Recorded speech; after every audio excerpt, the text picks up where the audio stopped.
What's up, people? My name is Dan, and this is The Walk, where we're here to help you take your next steps in following Jesus. And today we're talking about how you can use a study Bible and get the most out of it in your time with God.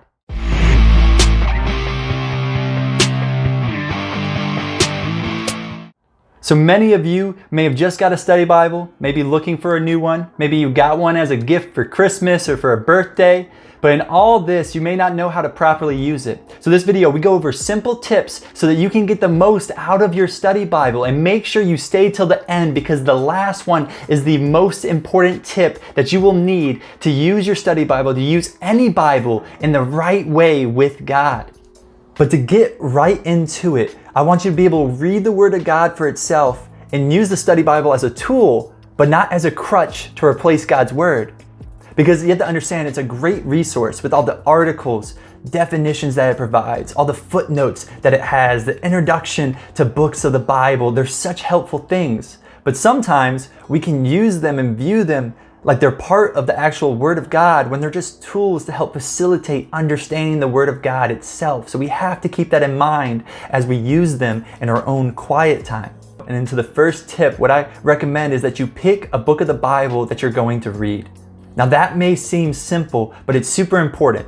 Don't go in and try to pick one chapter that you're going to go and then study. Go and find an entire book that you want to read, study, and consume itself. Now, once you have picked the book of the Bible you're going to read, then I challenge you, find the introduction. It should be right before the book that you're reading in your study Bible, and read the entire introduction to that book at least one time through, if not twice through. Every study Bible should include an introduction to each book of the Bible, and they are a great resource in finding all the background, everything that has to do with that book. From who wrote the actual book, to who they were writing to what circumstances were going on in the world at this time, and what problems that the people that are being written to are dealing with that the author is addressing, to also including themes, theological themes that the author is speaking on in the book. All of this is so helpful as you read the book of the Bible, because it gives you overall overviewing context of the book.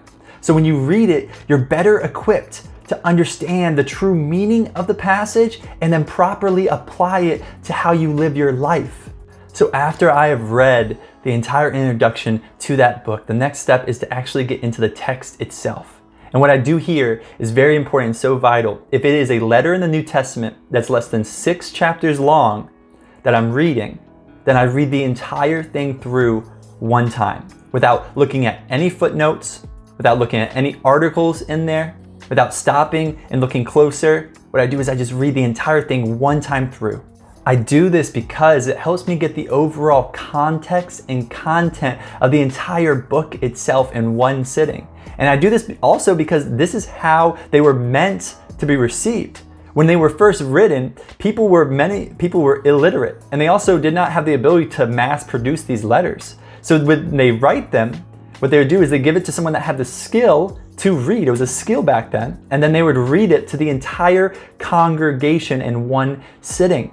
So they were meant to be consumed in just one time, not to be read one day and then read the next half another day. That's why I do this. It helps me get the overall context, so I have a clearer head when I go back with questions, and so I don't just jump right to the resources and those margins to look at the study Bible. But now that I have read the entire book all the way through once, now I'm coming back and doing a closer reading of the text. Now what I mean by this is I'm reading and then I am marking where I'm confused or questions that I may have. And then what I'm doing is I'm going down after I've read the entire passage. If it's a 10-verse section or a full chapter, I'll read it, go back to where the verses I had questions about or parts that I had questions about, and check what the footnotes say. Then I'll read the footnote for those verses. If I'm still confused, then I'm going to go and read the footnotes for the surrounding verses around it to give me a little bit more context of the notes it may be saying. As I continue to read in the footnotes of my study Bible, the most valuable thing that exists in that footnote is the cross-references to other verses that relate to the verses that you are reading right there. These are so helpful and such a great tool because it's actually pointing you back to God's Word to understand God's Word. So I encourage you, I look at all those cross references, find them and read those verses and the verses that surround them to give me a better understanding of the topic of the text I was reading and just a fuller understanding of the message of the Bible. This is one of the most valuable things that you can do with your time using your study Bible as a resource. And if you're getting any value out of these tips, please leave a like and consider subscribing because it would mean so much.